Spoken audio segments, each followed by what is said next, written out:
हाँ जा जा रखा चला आगे बढ़ा। हाँ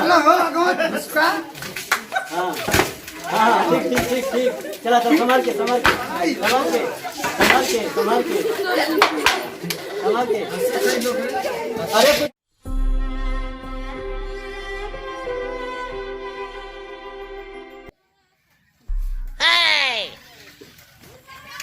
कितना दूर लोग घरवा बाबा बस बस अइले हो तनी से आओ चल चला सरसाय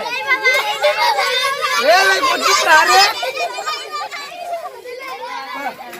अरे दूरे रहबा करी जनता हो ए ले को उतार रे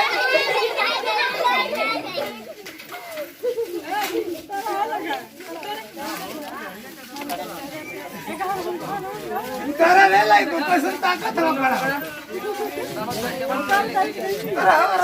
चाची हाँ चाची उठा उतारो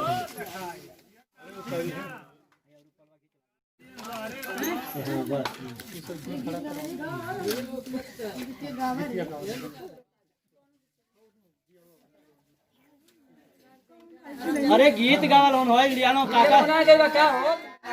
ले गावा गीत किया रे तू नहीं ना पर आई गड़िया काम भाड़ा करी हो ए छोड़ दे दादा जा छोड़ दे तो लेने के बाकी हम गाड़ी बाबा जाएगा गिरिया बाबा गिरिया बाबा अच्छा बाबा अच्छा से रखिए डंडवा का भला अरे ससुरिया छुटकर का हो कन्या बता दे कन्या चला हो मैं पकड़ ले देखा बच्चा आराम से अरे हम घर हो अरे हम घर हां हूं घरी हाँ जा जा रखा चला आगे बढ़ा। हाँ चला हो आगो उसका हाँ हाँ ठीक ठीक ठीक ठीक चला चल संभाल के संभाल के संभाल के संभाल के संभाल के संभाल के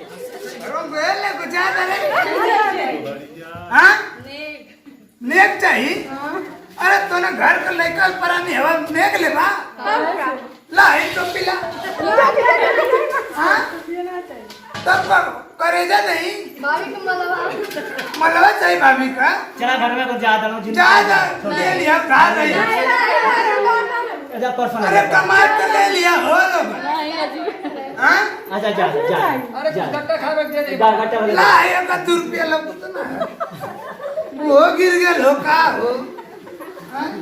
तो सास ना दे रहनी का नहीं भैया इन्हीं की दे देनी है वो धनबाद अच्छा झगड़ा वाला ना वो भी आए में तो हाँ हाँ अब का चला हो ए पहले चाहिए तब भी जाए देंगे हां पहले चाहिए उतरना जाते बार नहीं कुछ ले ले हो ना जी हमारे पास तो कुछ ना हो तू निकल चली आलू है वो थोड़ी ले ये जी जौन मिलल तो रख दे देनी है रास्ता में का कहनी हम जानत थी का पी खा के खत्म कर देनी है बूढ़ा मालो आई देता आई ये तो गिलट के भाई का करिए लोग लेके लोग रही तब काम चला लिया अरे ना वो लोग के गिलट के ना चाहिए गिलट ना चाहिए कि देवल ना चाह तू अरे जी अगर ये बात बना तो ली दे दी हाँ, दे दे, दे दे। अगर वो लोग ले ले बाबू तो कहना ना कुछ चाहिए चल ले पकड़ी दे दा ना हो ले अब हटा तो चाह दा